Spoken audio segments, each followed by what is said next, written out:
A few years ago, I was doing trail running at high altitude. I broke my upper ball joint, the tire tipped over and stopped my driving.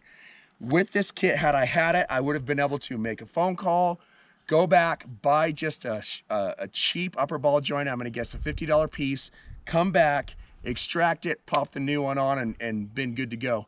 Because I didn't have a kit like this, I paid a big fat chunk of money to have a wrecker come up there backwards, attach to it and drag it out. So there's...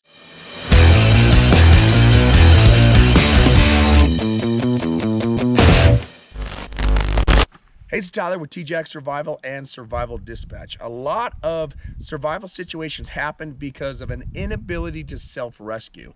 So in this video, I'm going to talk about the toolkit that I constantly leave in my vehicle that you can replicate or create your own version of it so that you can self-rescue. So stick with me. I haven't spent a huge amount of money. This is what I legitimately use and kind of what I build up over time. One of the best tips or tricks that I can start out with right up front is have some sort of, I use a flight suit because it just works really well, but have some sort of overalls or something so that if you're in your church clothes or you're in your shorts or whatever, you can throw it over the top. It'll keep you dry. It'll keep the grease off of you. Slide it under your vehicle when it's muddy. Throw chains on, whatever you got to do. And it just doesn't take up a lot of space. So that's kind of the first thing I would throw in there. Now, I have two little quick kits. They're fairly simple. This one I bought from Rhino USA. I don't care what brand you buy, but it's really nice to have things compartmentalized. I've got a big cheater bar and I've got a torque wrench in here as well. So I've kind of split it up by sockets. This is wrenches, pliers, miscellaneous tools. I'm gonna have like zip ties and crescent wrench, that kind of stuff in this specialty. This is basically electrical, and then these small tools, just pieces and parts. And I've kind of built up these tools based on, I rebuilt an Isuzu Trooper from scratch. I've been building on a light military tactical vehicle, LMTV, and this is everything that I've needed to rebuild it, except for the really big heavy tools like compression devices to put in upper ball joints, that kind of stuff. So I could foreseeably fix or repair anything on my vehicle that didn't require a giant specialty tool. Right here on this side, I have a bunch of like pipe clamps. These are the metal parts that hold the boots on your CV axle. These are extra pins for my cotter pin spreader tool. These are extra O-rings for air conditioning system for my LMTV. I'm sorry, for my Isuzu Trooper. I actually have to still install those. Just extra little pieces and parts. Like when I needed something, I bought one and I bought a couple extras and then just threw them in here. And it's really nice. This is probably one of the most important bags to be looking at. It's really nice to fix stuff with zip ties, pipe clamps, electrical tape, that kind of thing, because you can jerry rig something just to get you home with a lot of this stuff right here.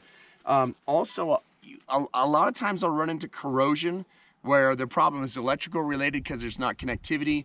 So I've got brushes and stuff that I can clean terminals and do a little bit of electrical work there. And here's my electric tape that I just talked about. So this is probably the most important part of that field capable kit, because you know, you zip tie it, you strap it back on, it come loose. That's kind of one of the quick fixes. Okay, when it comes to sockets, I have a full set of deep and shallow sockets for metric because the vehicles I'm driving require that. There are some US stuff in there. I've got extenders. I've got a couple different wrenches. I have in this other bag this guy right here, because I can make such quick work fixing broken CV axle or something with this guy. My only advice on this is don't leave this plugged in when it's in the bag. It'll get bumped, and turn the light on and use it down.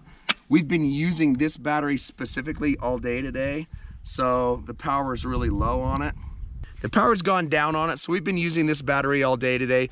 But if you just pop it off and leave it in there, you're good to go. The problem is you don't want this to be your only option. So this is my primary option, But then I have this guy right here as a backup, so I can do it by hand if I need to. Big, let's call this suspension fixers.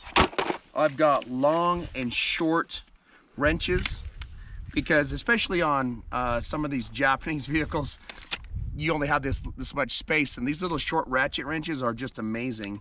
You can use this end of one to stop one side, and then the ratchet end of the other, and just crank against each other. So that's why it's nice to have a long kit and a short kit.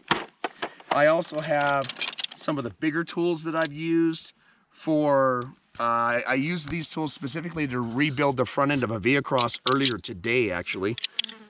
And then a lot of spare parts. These are hoses for this is hose that can handle fuel or air, and I leave it in there because my LMTV might blow air, it might blow fuel, and then pipe clamps to fix that. This is this would normally be at home, but this is a spreader, so if I want to replace brakes, I've got a bunch of pry bars, and I don't normally have this with me, but I could pop the whole front of a tire suspension system apart with just these tools right here. One other thing that's really nice to have, I call them wrench gender benders, okay? If you've got your 3/8 and you need a 1/2 inch or whatever it is, these guys will jump from size to size to size. Maybe if you're borrowing somebody else's tools, this one piece will allow this tool to work on anyone else's tools and anything else that's off-sized. Another quick note, I have these 2 sockets right here, and they will change the absolute majority of anyone's lug nuts. So these are lug nut capable tools, pressers. That LMTV has an air system because it's got air brakes. This is a type of goo that you use to seal the air brakes. Think of it like Teflon tape, only for an air system. So I've got an extra can of that. Basically, if you've got a set of large ones, a long and a short, small ones, these are 8 to 17 millimeter. Some sockets for my wrench, my impact wrench. They go 12 to 27. And the ability to use this as a backup. And then all of your little small things, you always need torque and Allen and all those type of stuff. So if you've got all the bases covered, this kit could all but rebuild an engine. It's gonna do all of the field related stuff.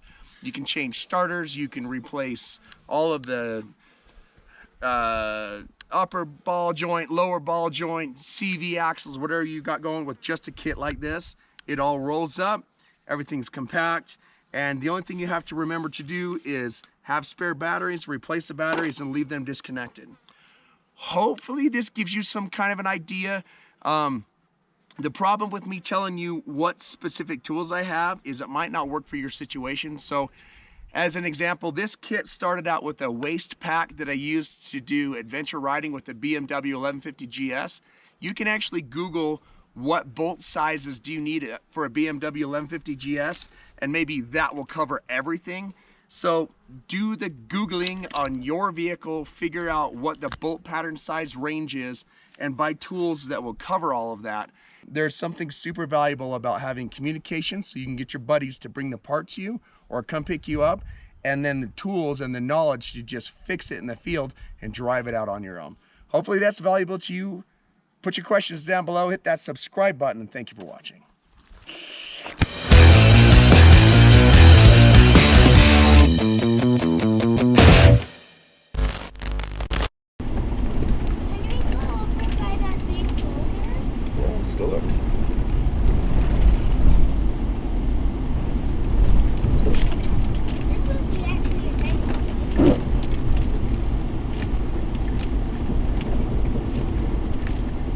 Look at that.